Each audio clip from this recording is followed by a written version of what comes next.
좋아요, 구독! 연일 하락세를 지속하던 리튬 가격이 어제 반등했습니다. 오늘 증시에서 하이드로 리튬 등 우리나라 리튬 관련주들의 주가가 움직이고 있습니다.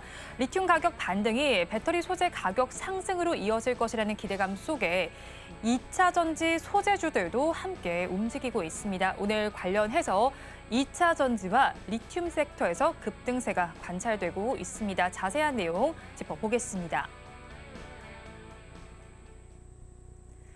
오늘 시장의 반등 속에 리튬 가격의 반등까지 더해지면서 리튬과 2차 전지주에선 강세가 관찰이 되고 있습니다. 오늘 장에서 살펴보니까 리튬주 중에서도 하이드로 리튬이나 리튬 포어스 같은 경우 상한가까지 올라가 있는 모습입니다. 급락했던 리튬 가격의 회복 수준이 어느 정도인지 궁금하고요. 오늘 리튬 관련주들 주가 양상은 어떻게 보시나요? 사실 지금 탄산 리튬 가격 같은 경우가 지난주에 비해서 지금 5% 넘게 지금 상승은 해주고 있거든요. 근데 다만 최근에 좀 급락세가 굉장히 좀 심했습니다. 보통적으로는 선물 가격이 먼저 움직이고 나서 그다음 현물 가격이 좀 반영이 돼서 움직이는 경향들이 굉장히 좀 심한데 일단은 지금 바닥권에서 추세를 돌려줄 만한 모습들은 계속 포착이 되고 있거든요. 근데 그 전에도 급락으로 빠지기 전에도 바닥권에서 다시 돌려줄 듯한 모습들이 나와줬다가 또다시 빠지고 이런 경향들이 굉장히 좀 심했습니다. 일단 지금 지정학적 리스크가 여전히 지금 잔존해 있는 상황이다 보니까 다시 저는 좀 빠질 우려감도 일단은 없지 않아 있을 거라고 생각은 하고 있고요. 일단 이제 탄산 리튬 가격이 반등이 나오게 되면은 그간 좀 리튬주들이라든지 2차 전지 같은 경우 배터리 소재에 대한 가격 상승 기대감이죠. 이 부분이 살아나면서 2차 전지 쪽에 대한 수급이 좀 들어올 수가 있는 부분들인데 사실 리튬 가격이 만약에 바닥을 잡은 게 아니다라고 하게 되면은 아마 제가 보기에는 현물이 먼저 반응을 해줄 거라고 생각을 합니다. 그러니까 보통 지금 현물이 굉장히 강하게 움직이는 게 지금 대표적으로 하이드로 리튬, 리튬 포어스죠. 그러니까 이 두 기업들 같은 경우가 지금 강하게 움직이고 있는데 실질적으로 지금 재무적인 부분들은 굉장히 안 좋습니다. 그럼에도 지금 리튬 가격이 반등을 했다는 부분들의 상한가까지 갔던 이유는 그만큼 리튬주들이 굉장히 많이 빠졌거든요. 그러니까 리튬주들이 굉장히 많이 빠지니까 외국인의 수급이 단기적으로 들어왔을 가능성이 굉장히 큽니다. 그러니까 보통 지금 탄산 리튬 가격이 만약에 바닥을 잡고 나서 다시 새롭게 턴을 해준다고 하게 되면은 그간 좀 많이 빠졌고 고점 대비 하락까지 굉장히 많이 빠진 상황이다 보니까 오히려 지금 부분에서 리튬주들이나 2차 전지주 필두로 한 차례 좀 사이클이 돌아줄 가능성도 저는 좀 있다고는 보고 있지만 아직은 바닥이라고 단정하기는 다소 좀 어렵기 때문에 조금 더 저는 좀 관찰을 해볼 필요성이 있다고 생각을 하고 있고요. 반대로 기존에 좀 가지고 있으신 분들 같은 경우는 지금 손실이 좀 막대하실 겁니다. 네. 그런 분들 같은 경우 저는 오히려 이번에 바닥이 정확하게 잡혔다 하게 되면 그때는 추가 매수로 한번 더 진행을 해보셔도 나쁘지 않고 신규분들 같은 경우도 관심 종목이 좀 더 두신 다음에 오히려 그 부분에서 좀 매수 관점을 좀 보셔도 나쁘지 않을 거라 보고 있는데 일단 증거금 100짜리는 좀 피하시는 게 좋습니다. 그만큼 여전히 재무가 지금 안 좋은 상황이고요. 연말에 들어서면서 오히려 이런 부분들이 악재가 좀 튀어나올 수가 있거든요. 자체적인 기업에서. 그러니까 이런 부분들을 빼면은 뭐 대표적으로 이제 포스코 엠텍이라든지 미래나우텍 이런 종목들은 좀 트레이딩 접근으로도 충분히 유망하지만 오히려 지금 상한가 달성하고 있는 하이드로 리튬이나 리튬 포스 같은 경우는 소폭 조심은 해볼 필요성은 있다라는 관점으로 말씀해드리겠습니다. 리튬 가격이 반등했다는 소식 속에 그간 많이 힘을 내지 못했던 리튬 관련주들이 반응을 하고 있습니다.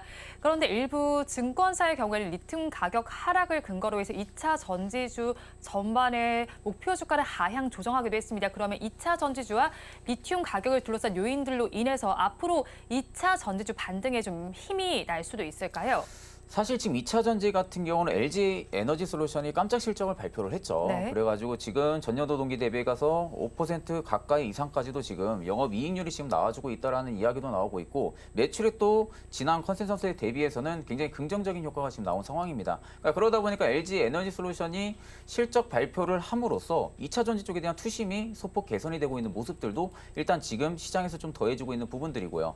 일단은 외국인의 순매수세가 전환이 됐다는 게 일단 포인트로 좀 잡을 수가 있을 것 같습니다. 그러니까 일단 이 부분들이 실적 시즌이 도래를 하면서 LG 에너지 솔루션 실적이 좋아지니까 다른 배터리셀 주요 기업들 역시도 실적이 좋을 것인지라는 그런 단기적인 매매 투심이 좀 살아난 부분들이 있을지언정 오히려 지금 밸류는 굉장히 많이 싸져 있다고 생각을 합니다. 그러니까 보통 2차 전지 기업들 같은 경우가 최근에 시장을 주도를 했었던 섹터였죠. 네. 그리고 지수를 급락을 시켰던 주요 원인 중에 하나도 2차 전지 리튬 쪽이었습니다. 그러니까 그만큼 지수가 조정이 나오면서 2차 전지 지수 같은 경우가 굉장히 좀 급락세가 좀 많이 연출이 됐었는데 사실 앞으로의 좀 미래 성장성을 놓고 보면은 현재 연평균 한 40% 이상까지 성장률이 지금 점쳐져 있는 상황이거든요. 그럼 이 부분을 우리가 감안을 한다고 하게 되면은 앞으로 3년, 4년 뒤까지는 미래는 이미 확정이 돼 있는 상태입니다. 그럼에도 지금 밸류를 감안을 해서 봤을 때는 지금의 주가는 굉장히 싼 가격을 위치를 해주고 있는 기업들은 굉장히 많아요. 근데 다만 2차 전지 쪽이 줄지은 악재가 굉장히 좀 많았었습니다. 뭐 전기차에 대한 판매량이 줄고 있다라는 등 그리고 IRA 법안 관련해 가지고 뭐 트럼프 전 대통령 부분들이 있어서 폐지를 하겠다. 뭐 이런 이야기들이 겹치면서 2차 전지 쪽이 조금 더 내려왔던 부분들이 있는데 사실 이 부분들을 저는 주가에는 소폭 반영이 됐을 가능성은 굉장히 좀 높다고 생각을 하고 있습니다. 그러면 지금의 투자 포인트를 우리가 잡아야 될 때는 지금의 밸류상으로 놓고 봤을 때 매력도가 굉장히 높은 기업들은 지금은 충분히 접근이 가능합니다. 단 지금 중소기업들 같은 경우 시가총액이 좀 낮고 실적 숫자가 굉장히 좀 적은 기업들 같은 경우는 단기적으로 한번 펌핑은 줄 수는 있겠지만 이게 꾸준하게 우상향을 만들기는 다소 좀 어렵다고 생각을 하고 있거든요. 여전히 뭐 양극재나 음극재 쪽에서도 대표 기업들이 존재를 하듯이 그런 기업들이 먼저 추세가 전환이 돼야 그 밑에 중소기업들 같은 경우도 추세가 다시 전환이 될 가능성이 좀 높다고 보고 있는 상황이다 보니까 지금은 2차 전지 쪽에 대한 전반적인 투심이 좀 강화가 되면서 외국인의 순매수세가 살아난다는 부분들, 외국인의 순매수세가 만약에 줄어든다고 하게 되면은 그때는 한번 데이 트레이딩 관점으로 좀 매도도 좀 한번은 고려를 해보시는 게 좀 낫지 않을까 싶고요. 그만큼 지금 중장기 이평을 대부분 다 이탈을 한 기업들이 굉장히 많습니다.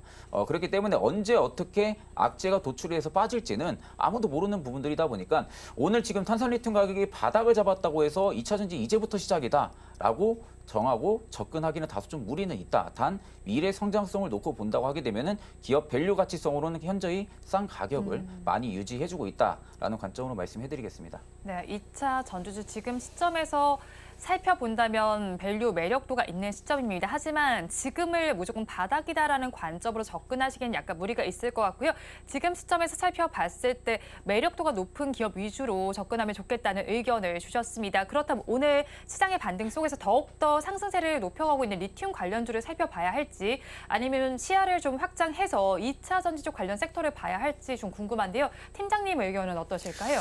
그러니까 2차 전지 순서 자체가 광물, 그다음에 양극재, 음극재, 그다음 배터리 셀 구조입니다. 그러니까 이제 보통 광물에 대한 부분들이 점유율이 높아야만이 그만큼 양극재, 음극재도 원활하게 만들 수가 있겠죠. 그럼 양극재, 음극재를 원활하게 만들게 되면 당연히 배터리도 원활하게 공급이 되는 부분들인데 사실 배터리 셀이 먼저 움직이는 다소 어려워요. 네. 그러니까 배터리 셀이 일단은 LG 에너지솔루션 필두로 실적이 좋게 나온 상황이다 보니까 그 밑에 전체적으로 양극재, 음극재 그리고 리튬 이런 기업들 같은 경우도 실적이 좋게 나올 것이다 라는 기대감이 지금 시장에 심어져 있는 상태지만 실질적으로 전반적인 섹터 투심을 살아나게 하기 위해서는 리튬주들이 먼저 반등이 정확하게 좀 나와줘야 되고요. 그다음 양극재, 음극재 필두로 대표 기업들 같은 경우가 정확하게 반등세가 나와줘야 됩니다. 그러니까 보통 배터리 셀 같은 경우는 마지막으로 좀 보는 거죠. 내가 좀 기업 가치, 그러니까 중장기적으로 좀 가져갈 만한 밸류성으로 놓고 봤을 때 싼 가격들이 배터리 셀 3사 업체들이 전부 다 유지를 해주고 있는 상황이다 보니까 이런 기업들 같은 경우는 중장기로 좀 접근을 해야 된다고 생각을 하고 있고요.